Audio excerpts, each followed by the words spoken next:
Así que bueno, vamos a ver las notas en la página 4, el tercer propósito de la iglesia, el evangelismo, lo que justo hermano Matías había mencionado al principio de ese sector.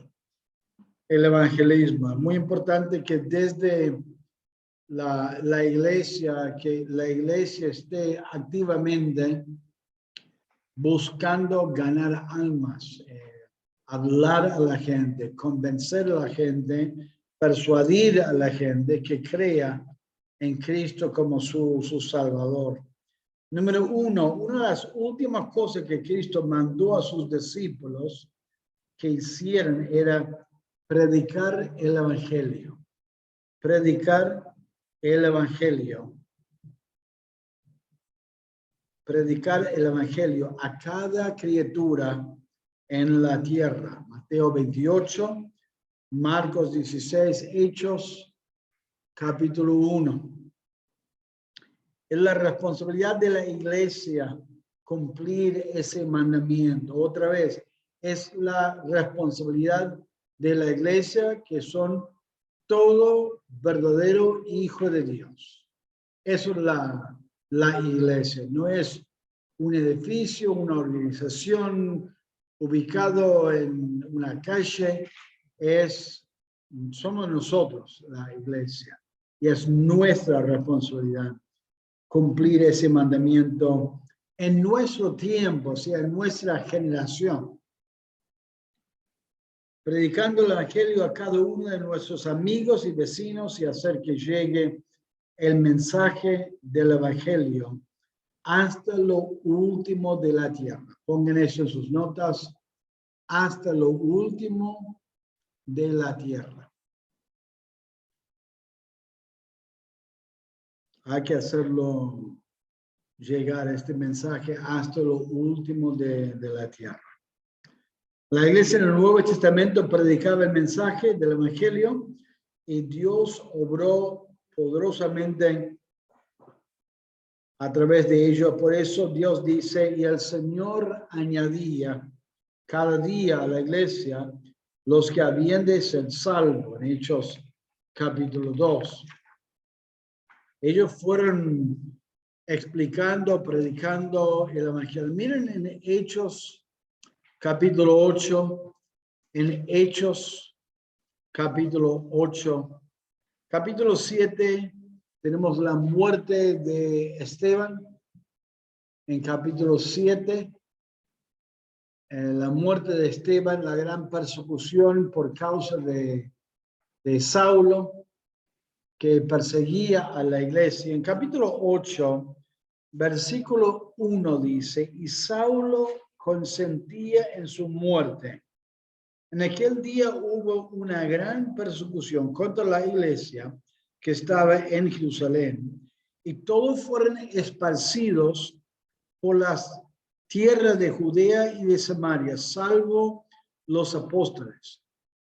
Y hombres piadosos llevaron a enterrar a Esteban e hicieron gran llanto sobre él. Y Saulo asolaba la iglesia y entrando casa por casa arrastraba a hombres y a mujeres y los entregaba en la cárcel.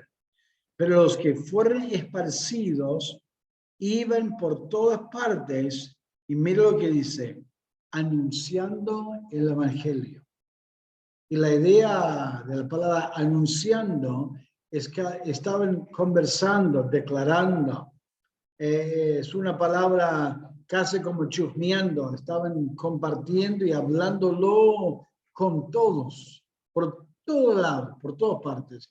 Eso es una ilustración de lo que debemos hacer nosotros.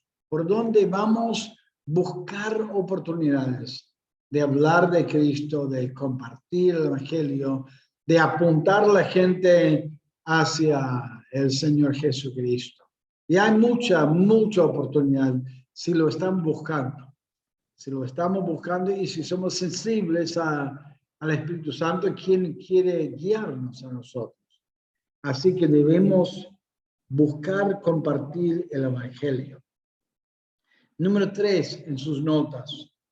La iglesia en el Nuevo Testamento predicaba el mensaje del evangelio y Dios obró poderosamente a través de ellos.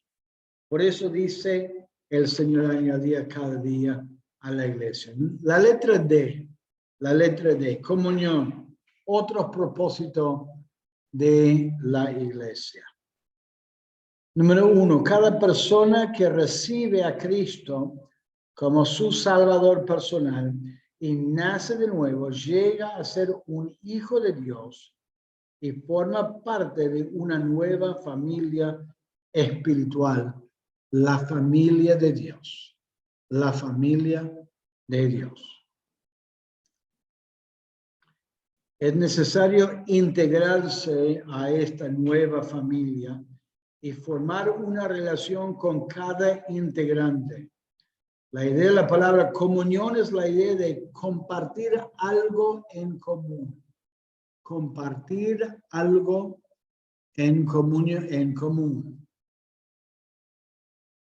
Compartir algo en común. Dos personas tomando mate juntos están participando en comunión.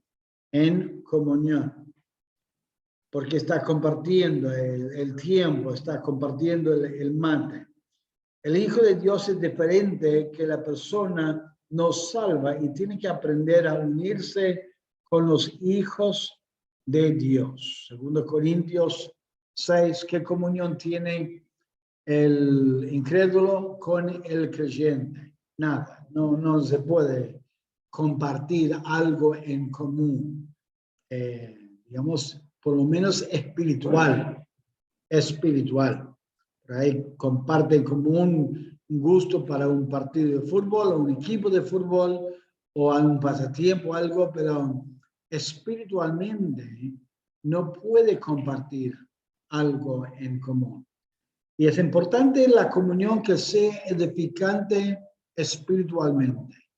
Que no sea simplemente compartir algo en común, digamos, que no edifica, que no bendice, que no fortalece a la persona. Número 3, nosotros necesitamos uno al otro. Cada miembro de la iglesia, el cuerpo de Cristo, es importante. 1 Corintios 12. Nosotros nos reacomodamos en ese cuerpo a través de la comunión. La iglesia en el Nuevo Testamento se juntaba regularmente para tener comunión unos con otros. Y no era simplemente compartir tiempo juntos, compartían sus vidas y compartían las escrituras, compartían tiempo en oración, compartían tiempo adorando a Dios. Si uno mire en Hechos 2:42. Hechos, estamos ya en Hechos 8, vamos a Hechos 2:42. Hechos 2:42. A ver, el hermano Miguel, no.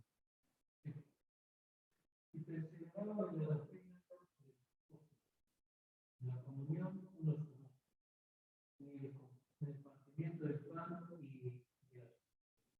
muy bien. Compartían la doctrina de los apóstoles, el partimiento del pan, que era recordar la Santa Cena, y las oraciones. Y eso fue la base de su comunión, de pasar este tiempo juntos, edificando, fortaleciendo, hablando de la palabra de Dios, orando el uno por el otro. Es bueno compartir peticiones de oración. Generalmente los hombres, los varones, por ahí no suelen tener muchas peticiones de oración. Habría que compartir nuestras peticiones de oración, nuestras necesidades, nuestras debilidades o lo que fuera. Tenemos que compartir más el uno con el otro. Muy bien, la letra E, la instrucción. La instrucción. Cristo dijo a los discípulos en cuanto a los nuevos creyentes, Él dijo, enseñándoles que guarden todas las cosas que os he mandado. Mateo 28, 20. La enseñanza de la palabra de Dios era muy importante en la iglesia del Nuevo Testamento. La enseñanza. Tenemos que aprender más de la palabra de Dios. Nosotros como predicadores tenemos que estimular a la iglesia a aprender de la palabra de Dios. Es impresionante en los profetas menores que Dios condenaba al pueblo diciendo, mi pueblo muere por falta de conocimiento.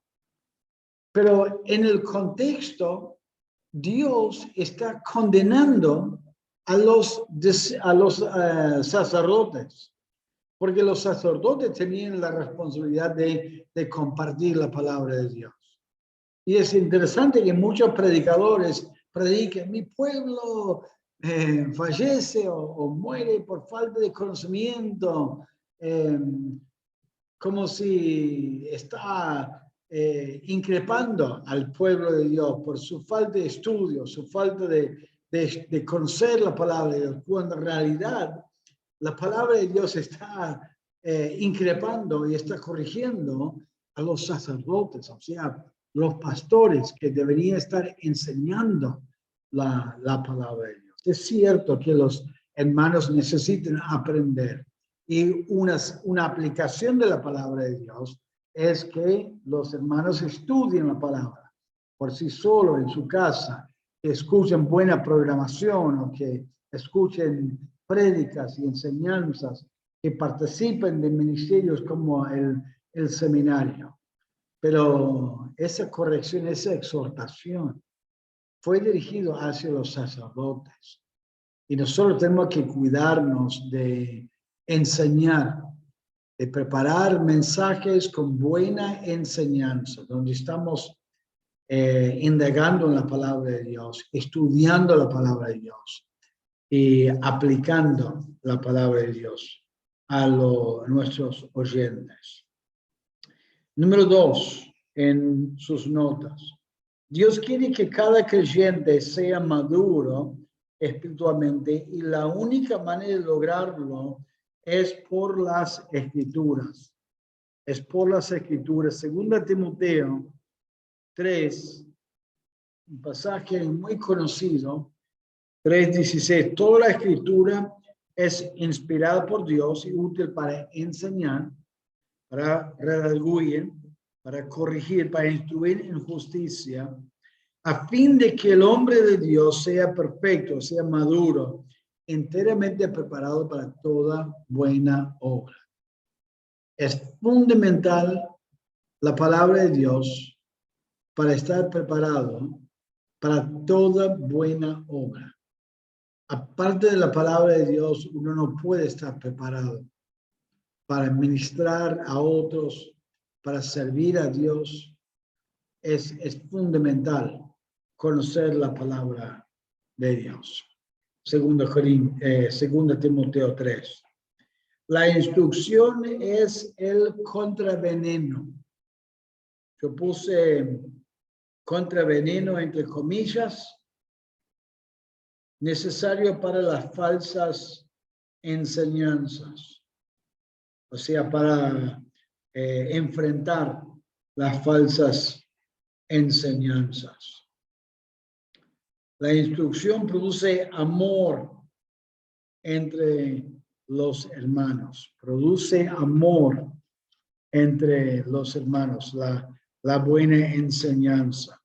Cuando Pablo le dijo a Timoteo, en 1 Timoteo 1, él dijo, versículo 3, te rogué que te quedases en Éfeso cuando fui a Macedonia para que mandases a algunos que no enseñen diferente doctrina, ni presten atención a fábulas y genealogías interminables que acarrean disputas, más bien que edificación de Dios, que es por fe, así te encargo ahora, pues el propósito de este mandamiento. ¿Cuál mandamiento? De que no enseñe diferente doctrina, que cuide de la enseñanza, que algunos estaban enseñando algo que no era la verdad. El propósito de controlar la enseñanza se ve en versículo 5. El propósito de este mandamiento es el amor nacido de corazón limpio y de buena conciencia y de fe no fingida. No puede haber amor y una buena relación entre los hermanos si no hay una doctrina correcta que esté nutriendo esa fe y esa vida espiritual. Es fundamental para la fe buena doctrina. La fe viene por el oír y el oír por la palabra de Dios. Si no estamos escuchando la palabra, la iglesia no está indagando la palabra, no van a tener una fe saludable. Y sin una fe saludable no va a haber una comunión saludable. No va a haber una relación saludable. Va a haber contención, peleas, celos, mentira, engaño, egoísmo, orgullo. Solamente la sana doctrina puede producir familias bien constituidas, hijos con respeto, esposos con amor, sacrificio, mujeres, digamos, como ayuda idónea, jóvenes trabajando juntos. Es fundamental la buena enseñanza para que no haya una iglesia llena de contención, de división, de celos, y que haya una iglesia saludable. En sus notas, la última parte de número 2 nos da una óptica correcta de la vida, la sana doctrina. Había puesto en ese párrafo anteriormente que era un contraveneno a las falsas doctrinas. Los testigos falsos son instruidos por sus líderes a salir casa por casa y especialmente buscar personas que tienen algo de conocimiento de la palabra de Dios. Para ellos, el contacto, entre comillas, ideal es un evangélico que tiene algo de conocimiento de la palabra de Dios y que cree que la Biblia es la palabra de Dios, pero que no esté bien fundada en la palabra de Dios, para poder manipular las escrituras a decir lo que ellos creen que dice y engañar a la gente. Entonces, si nuestras iglesias están enseñando bien la palabra de Dios, instruyendo a los hermanos en la palabra de Dios, la verdad es el contraveneno para poder combatir la falsa enseñanza. Mi madre trabajó en un banco durante años y la pusieron como una cajera en un momento y la sentaron en una mesa y para prepararla a ella a poder detectar billetes falsos, le pusieron una pila de billetes nuevos y billetes verdaderos y genuinos y la hicieron contar esos billetes nuevos, esos billetes genuinos. ¿Para qué? Para poder familiarizarse con lo verdadero. Y que cuando venía uno falso, se resaltaba ese billete falso, porque contándolo cuando saltaba algo diferente, enseguida se daba cuenta. Lo interesante es que le enseñaron, mire los ojos de la cara de la persona que está en el billete. Miraba los ojos y de repente se practicaba mirando y contando, y después le enseñaron, después de estar muy familiar con lo verdadero, cuál era el falso. Y eso es lo que el creyente necesita, conocer bien la palabra de Dios y ampliamente meditar en la palabra, y cuando los falsos sale, ya como que suena una alarma, ¿no? Algo no suena. Quizás uno no se da cuenta qué es, pero se da cuenta, algo está mal en esta enseñanza. Indagando un poco, se va a dar cuenta lo que es el error. Y eso es uno de los propósitos de la iglesia: instruir, enseñar la palabra, corregir, encaminar en la palabra de Dios. Miren sus notas. Número 3, desde el principio la iglesia se dedicó a la enseñanza de los apóstoles, ya lo leímos. Luego la iglesia llenó a Jerusalén con la doctrina cristiana. Durante sus viajes misioneros, el apóstol Pablo enseñó a las iglesias, Hechos 18, y públicamente y en las casas, Hechos capítulo 20, continuamente enseñando las escrituras, comunicando la palabra de Dios. La iglesia local, número 5, tiene una responsabilidad muy grande en instruir la palabra de Dios a todos los miembros, a todos los miembros de la iglesia. A la medida que cada miembro va conociendo la palabra de Dios y madurando espiritualmente, entonces puede hacer la obra que Dios le ha dado para hacer. Efesios capítulo 4 que recién leímos. Eso es un pantallazo a la función, los propósitos de la iglesia.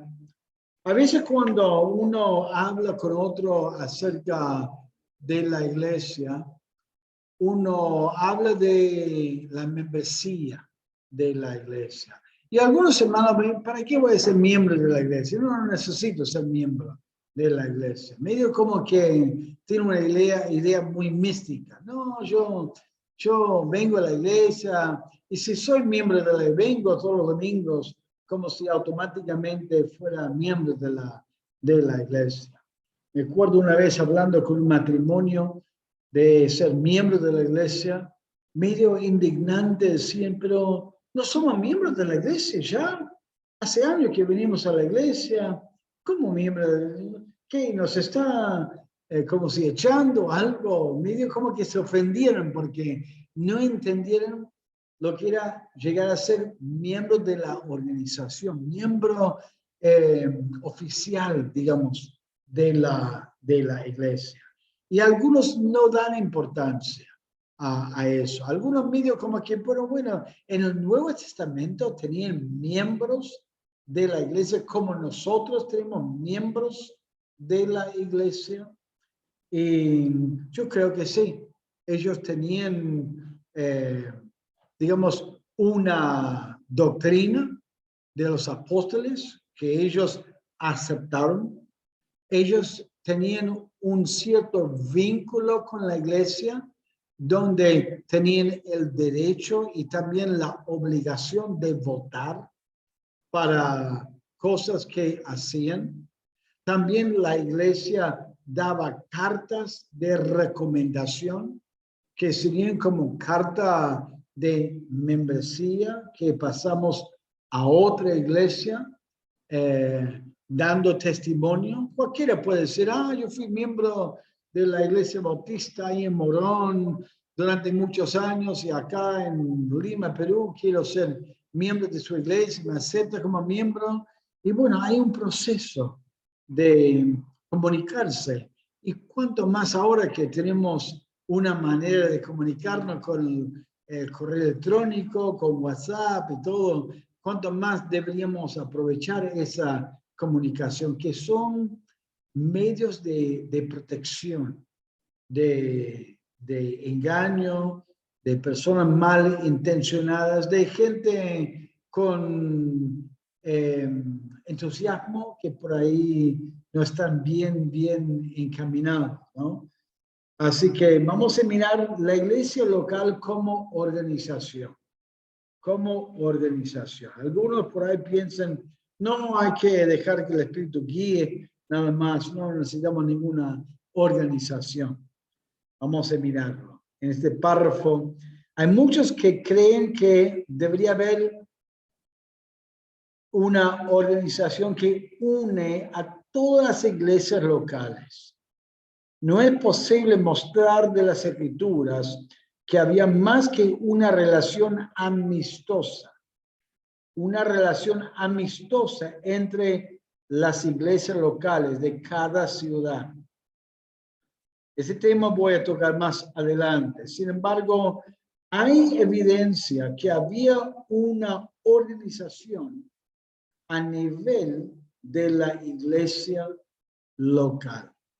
Por más que el apóstol Pablo tenía una cierta autoridad de entrar en una iglesia y demandar que en la iglesia de Corinto que traten el pecado con algunos y que llegue a Éfeso y que mande a Timoteo a quedar y darle autoridad para que él mande a algunos en la iglesia que callen la boca y que no hablen de ciertos temas. Hoy no hay un misionero, un pastor, un obispo, una persona que tenga autoridad de mandar y corregir la conducta en otras iglesias o sobre varias iglesias. Cada iglesia es una iglesia autónoma, o sea que maneja sus asuntos por sí mismo, sí, entre su pastor y Dios y la membresía de la iglesia. Vamos a mirar la letra A, evidencia de una iglesia organizada. Hay personas que no aceptan la idea de una iglesia con sus correspondientes líderes y estatutos.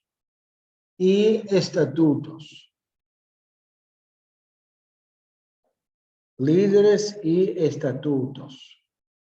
Y cuando digo estatutos, estoy simplemente hablando de la explicación del manejo de la iglesia. ¿Quiénes pueden bautizarse? ¿Quiénes pueden participar de la Santa Cena? ¿Quiénes pueden votar en la iglesia? ¿Qué se hace con la plata de la iglesia? Explicaciones o estatutos de cómo se maneja la organización. A eso me refiero cuando digo estatutos. También hay personas que aceptan como iglesia cualquier grupo de personas que se reúnen para estudiar la Biblia. Supongamos que hay 10 creyentes que deciden de juntarse todos los sábados a la noche para estudiar la Biblia. ¿Pueden reclamar que sean una iglesia? No. Simplemente el hecho de reunir a algunos hermanos como para estudiar la Biblia no constituye que son una iglesia, una asamblea que es reconocida como iglesia. Y mucho menos en Argentina. En la mayoría de los países suramericanos, centroamericanos, hay ciertas leyes legales delante del gobierno, ficheros de culto y otras cosas que tienen que cumplir. Si un grupo de personas empiezan a congregarse y cualquier vecino denuncia ese grupo delante del gobierno, pueden entrar y ¿qué es esto? Es una iglesia. A ver, el oficial del culto, ¿dónde está? No tenemos oficial del culto. Bueno, no es una iglesia para nosotros, para digamos, el gobierno. Así que hay ciertas instrucciones que uno tiene que seguir para llegar a ser una iglesia organizada. Número 2, hay varias indicaciones y evidencias en las Escrituras que la iglesia en Jerusalén estaba organizada y tenía su estructura de liderazgo. Hay también evidencias que muy pronto en el Nuevo Testamento los apóstoles organizaban iglesias locales. Organizaban iglesias locales en distintos lugares. Organizaban iglesias locales en distintos lugares. Vamos a hablar primero de evidencias en el principio. Por supuesto, la iglesia que empezó en el libro de Hechos, capítulo 2, 3, 4, 5, estaban recién comenzando. Pero hay aún evidencia. Había una organización suelta desde el comienzo de la iglesia en Jerusalén. Notamos en Hechos 2 algunas indicaciones de la iglesia. Primero, los creyentes se adhieron a una declaración doctrinal. Una declaración doctrinal. Dice que siguieron la doctrina de los apóstoles. Había como un bosquejo de ciertas doctrinas que ellos enseñaban. Muy similar a nuestros estatutos. Cada iglesia debería tener una lista de lo que creen acerca de la salvación, acerca del hombre, acerca del diablo, acerca del cielo. Forman parte de los estatutos de la iglesia. Número 2, se reunieron regularmente para orar. Para orar. Practicar las ordenanzas del bautismo y la Santa Cena. Y la Santa Cena.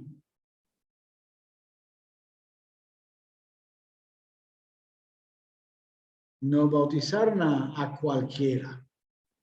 Solamente después de dar una, digamos, profesión de fe, de acuerdo a lo que dice la palabra de Dios, recién lo bautizaron y llegaron a ser miembros de la iglesia en ese momento de ser bautizado. No cualquiera participaba de la Santa Cena. Número 3, los apóstoles eran los primeros ministros. Los primeros ministros en la iglesia de Jerusalén. Los primeros ministros.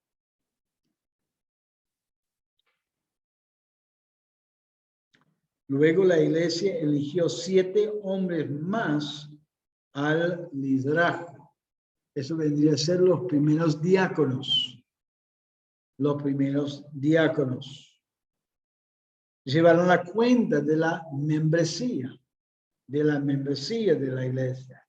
Habían expresado que se añadieron 5,000 personas a la iglesia.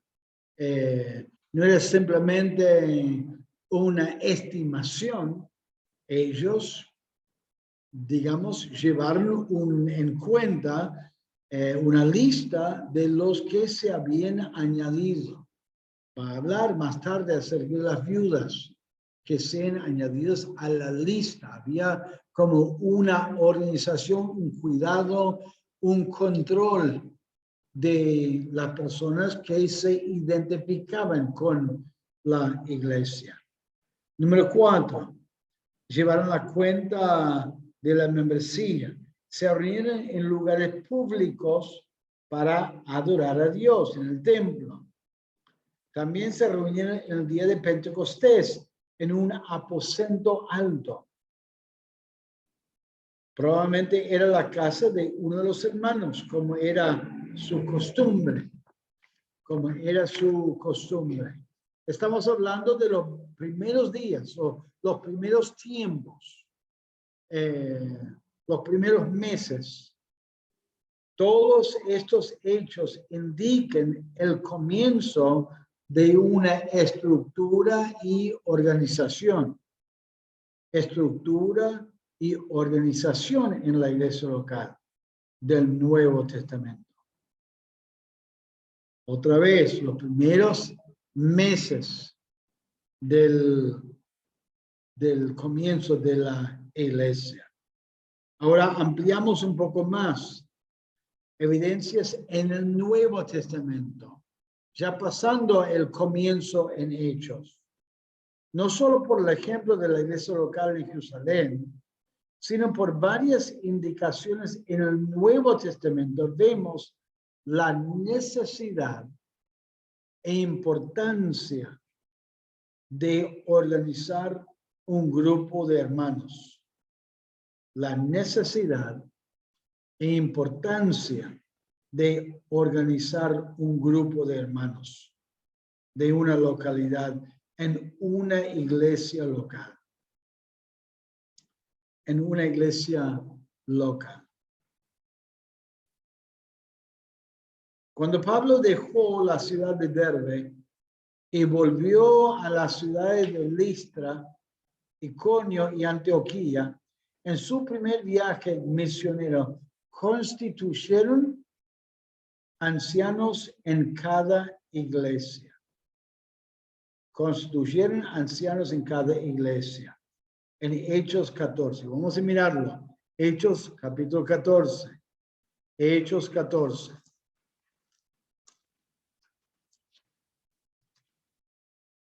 Hechos 14, 23. 14, 23. ¿Qué dice acá? Versículo 22.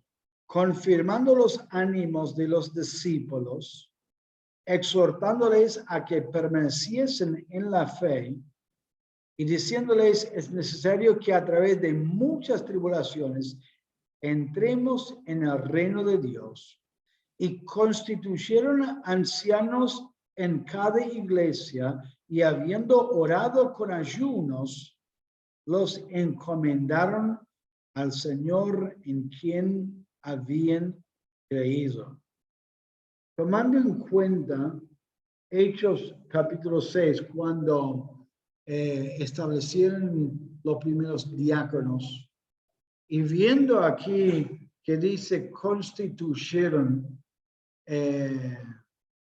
ancianos en cada iglesia. Conociendo esta palabra, miren sus notas. La palabra constituir en el griego significa un voto por levantar las manos. O sea, en otras palabras, no fue que Pablo decía, bueno, yo quiero que vos y vos y vos y vos sean ancianos en la iglesia. Y presentó delante de la iglesia estos ancianos que él constituyó. No, constituyeron la iglesia. Esos ancianos. ¿Cómo? Levantando la mano. Yo voto a favor. Yo estoy de acuerdo. Fulano tiene un buen testimonio. Fulano es un buen ejemplo.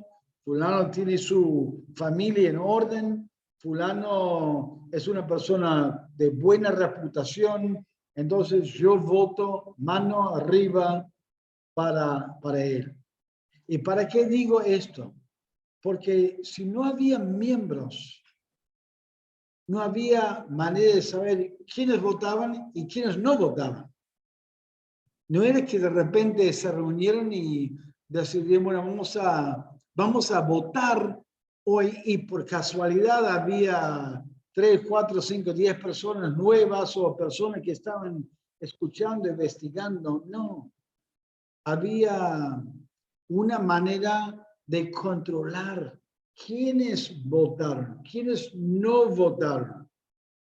Y eran los miembros de la iglesia. Ellos constituyeron líderes en la iglesia a través de la votación de los hermanos, no por la autoridad y designación de los apóstoles. La autoridad y designación de los apóstoles. El derecho de votar pertenece a miembros de la iglesia. La letra C. Pablo pidió a Timoteo que estableciera ancianos en las iglesias en la isla de Creta. En la iglesia en Éfeso había ancianos y en Filipos había obispos y diáconos. Los que votaron en estas iglesias eran los miembros de las distintas congregaciones. El hecho de tener líderes oficiales en las iglesias indica una organización. Y habría que manejar correctamente la organización. Escuché el testimonio de un pastor en Estados Unidos que fue nombrado pastor de una iglesia en el sur de Estados Unidos y primer año iba bien, el segundo año más o menos, y aparentemente su manera de guiar la iglesia no fue para el agrado de uno o dos hombres importantes en la iglesia que influenciaban y manejaban mucho ciertos asuntos. ¿Y qué pasó? Decidieron llamar una reunión de miembros de la iglesia. Y lo que el pastor no se dio cuenta, no reconoció, era que los 15 días previos a la reunión, estos dos hombres fueron y buscaron todos los amigos y conocidos que en un momento eran miembros de la iglesia, pero que ya hace años que no estaban asistiendo a la iglesia, pero estaban de acuerdo con esos dos hombres y literalmente lo votaron en esa reunión para que se fuera de la iglesia, porque tenían la mayoría.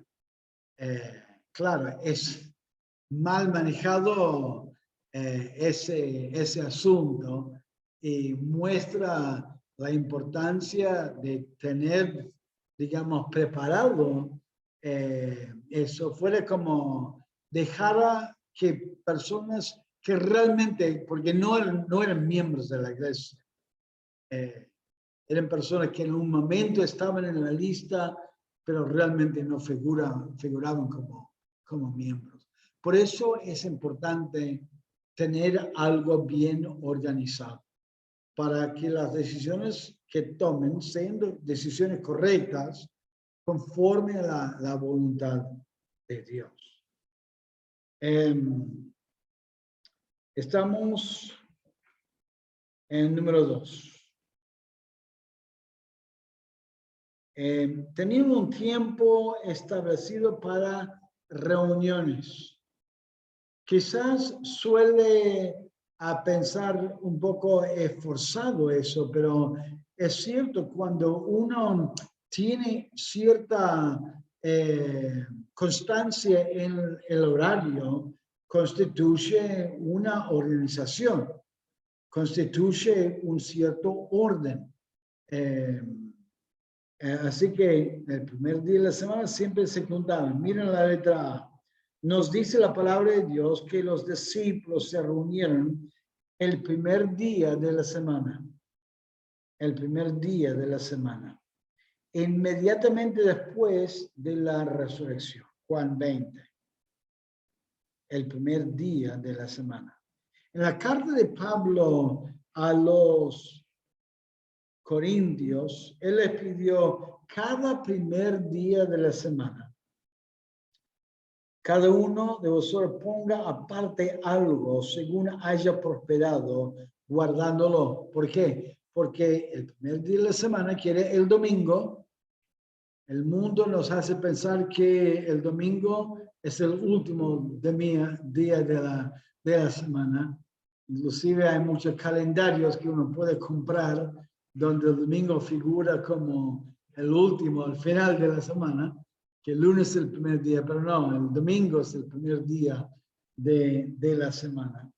Que se reunieron ellos y que había que apartar las ofrendas para Dios y para la obra de Dios. Y en este caso, en 1 Corintios 16, para Pablo llevar a la gente, a los hermanos necesitados. Durante el último viaje de Pablo a Jerusalén, la letra C, paró en Troas y compartió con los hermanos su reunión el primer día de la semana. Hechos 20. Vemos claramente que los discípulos apartaron y establecieron el día domingo, el primer día de la semana, para reunirse. Esto indica una organización. Nos vamos a reunir el primer día de la semana, todas las semanas. Y se reunieron y dedicaban el día al Señor. No era la mañana del Señor o la tarde del Señor, era el día del Señor. Apartaron el día para Dios, para la comunión, para la instrucción, para el estudio, para la oración. Y eso indica una organización. Número 3, regulaban la conducta en la iglesia. Ahora, eso indica una cierta organización, el hecho de disciplinar, de corregir, de enfrentar a alguien en pecado, en inmoralidad, o que por ahí haya estafado a algún hermano, hecho alguna transfugiada, y en vez de llevarlo a juicio delante de los incrédulos, llevarlo a los ancianos o la gente madura en la iglesia. Eso indica una organización. No se puede disciplinar, corregir cualquiera. Tiene que haber un compromiso, un vínculo con la iglesia. Ahora, había un control de la conducta en la iglesia, en la conducta en la iglesia. 1 Corintios 14,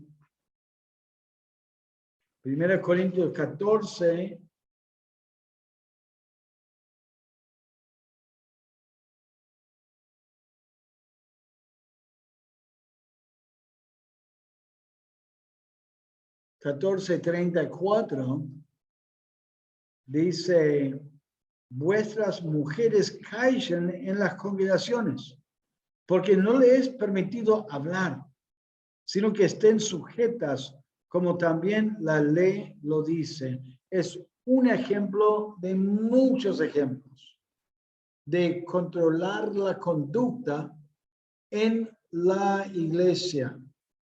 En capítulo 5, un hombre estaba conviviendo con la esposa de su padrastro y fue algo terrible que lo estaban permitiendo y estaban corrigiéndolos, diciendo está mal, tiene que corregirlo, tiene que enfrentarlo.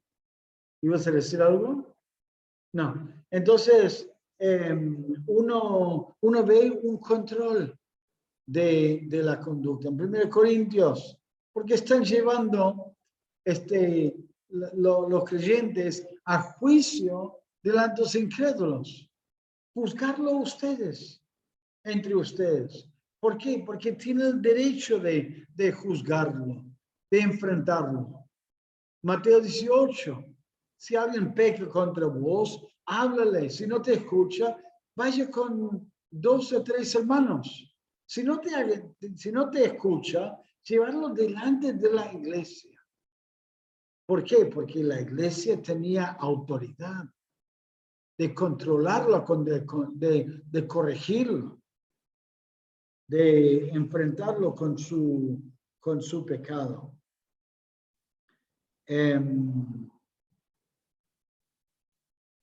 Cristo dio instrucciones que la iglesia debería disciplinar a un miembro que no respondía a la reprensión de otro hermano, Mateo 18. La letra B, Pablo instruyó a la iglesia en Corinto a disciplinar un miembro de la iglesia, 1 Corintios 5. Pablo dio instrucciones muy similares a los romanos en Romanos capítulo 16. Enfrentar el pecado, corregir el pecado, hasta inclusive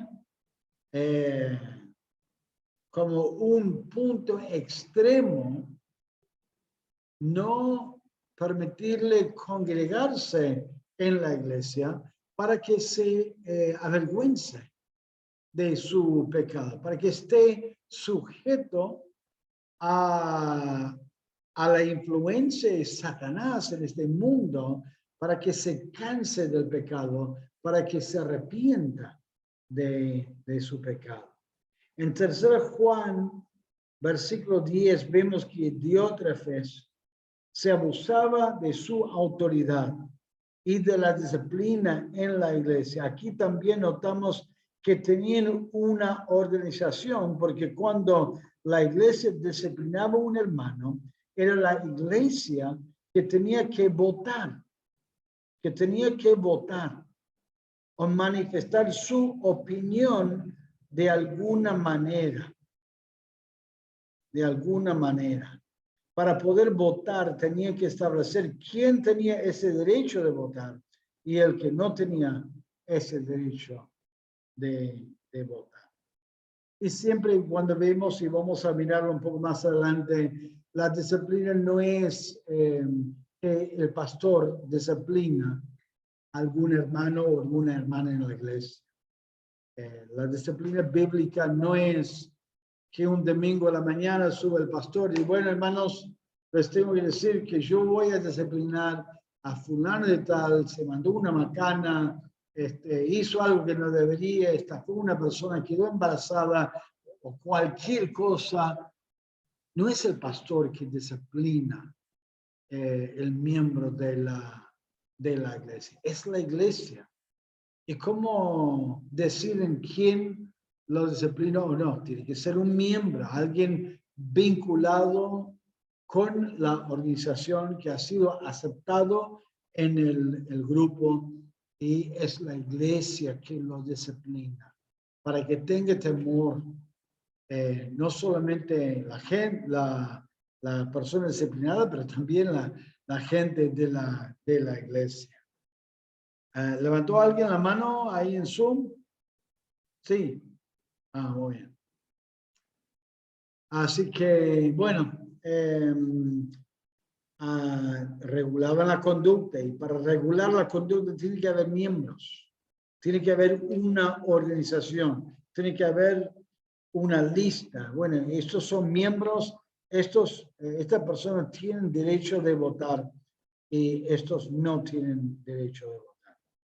Número 4, juntaron plata para la obra del Señor. Juntaron plata para la obra del Señor. Había instrucciones de cómo deberían ofrendar a la iglesia, de cómo deberían ofrendar a la iglesia.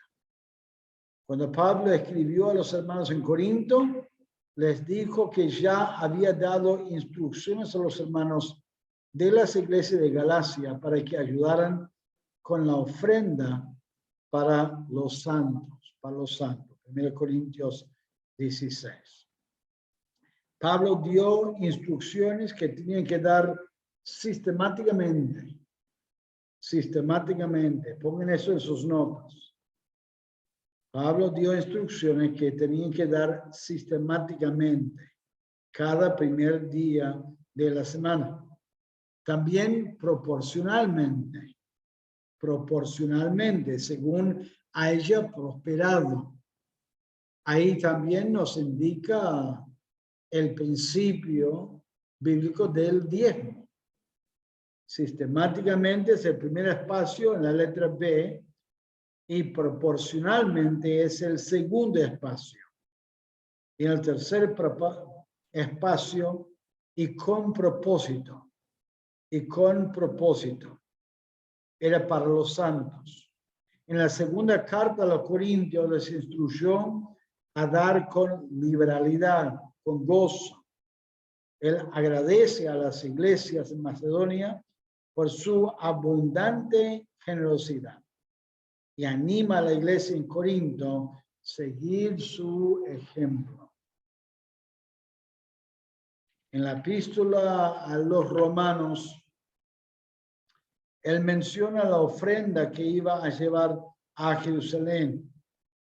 Delante de Félix, Pablo mencionó la ofrenda que llevó a su nación. Es muy claro que él consideraba esa ofrenda como una ofrenda que salía de las iglesias de Galacia y las iglesias de Macedonia. La iglesia de Macedonia. La letra D se implica lo mismo cuando Pablo dijo que los corintios habían empezado un año atrás. Ellos hicieron eso a nivel individual dentro de la iglesia. Dentro de la iglesia. Sin embargo, Pablo se dirige a ellos como grupo. Dentro de la iglesia, así es la frase. Hay un esfuerzo organizado dentro de la iglesia de cumplir con la exhortación de Pablo, de juntar estas ofrendas. Y en cuanto a ese aspecto, yo creo que había una organización, había una especie de control de lo que habían ofrendado y la ayuda, el esfuerzo para colaborar con eso. Y requería una cierta organización para poder manejar eso. ¿Hay alguna pregunta o duda o algún comentario hasta ahora de lo que hemos cubierto, lo que hemos visto hoy? ¿Alguna pregunta o duda o comentario? La palabra hacía referencia a Mateo 18, cuando tenía, donde la palabra dice donde dos o tres, ahí está el Señor, pero el contexto era, ¿no? Corríjame si lo digo mal, era porque tenía que enfrentar en un caso de disciplina o hermano. No, son dos pasajes distintos. Y en Mateo 18 habla de alguien que te ofende, vos corríjalo. Si no te escucha, lleve dos hermanos contigo para enfrentarlo. Si no te escucha, entonces llévalo delante de la iglesia. En otro pasaje, otra parte, dice, donde hay 12 reunidos en el nombre de Cristo, ahí está en medio. No es en el contexto de que es una iglesia, sino más bien una promesa donde está animando a los hermanos a orar juntos.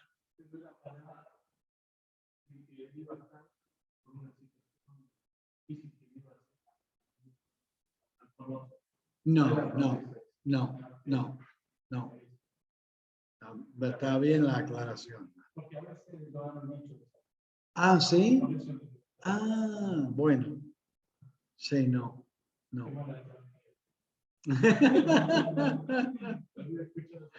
Sí. Estaba comentando un hermano aquí de un poco de confusión que ha escuchado en algunas iglesias que hablan de que donde hay 2 o 3 reunidos en el nombre de Cristo, ahí está el medio como si esto fuera una iglesia y que podría disciplinar a algún hermano con esa autoridad. Y estamos aclarando que no es así. Es la responsabilidad de todos los miembros de la iglesia participar en esa disciplina. ¿Algún otro comentario, alguna pregunta, alguna duda? Muy bien. Bueno, vamos a terminar ahí la clase de hoy.